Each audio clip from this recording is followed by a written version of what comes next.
অন্য অন্য এলাকায় বাজেট পায় না, সেখানে এক উপজেলায় কি এক ক্যারিসমেটিক মিরাকল, সেখানে ৭৬ কোটি টাকা চলে যায়। মাননীয় স্পিকার, আগে আমরা শুনতাম আবার হিন্দুকেরা বলে যে এক সময় নাকি সবার আগে গোপালগঞ্জ। মাননীয় স্পিকার, এখন কি আমরা বলবো সবার আগে বগুড়া? মাননীয় স্পিকার, আমরা এই বাংলাদেশ চাই না। মাননীয় স্পিকার, সবার আগে যদি বাংলাদেশ হয়, প্রতিটা প্রান্তের মানুষের জন্য সমান ধরনের বাজেট বরাদ্দ থাকতে। মাননীয় স্পিকার, এখন আসি আমার এলাকার কথা নিয়ে।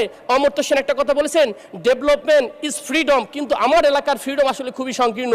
আমার এলাকার রাস্তাঘাট 70% কাঁচা, আর বরিশাল অঞ্চলে 70% পাকা।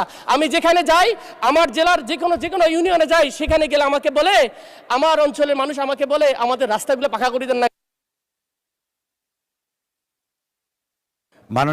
মাননীয় সদস্য, আমাদের টাইম লিমিট আছে, এর মধ্যে প্রায় শেষ হয়ে গেছে। আপনি যে বিষয়গুলো কথা বলবেন, আমার মনে হয় আপনি যদি মাননীয় স্থানীয় সরকার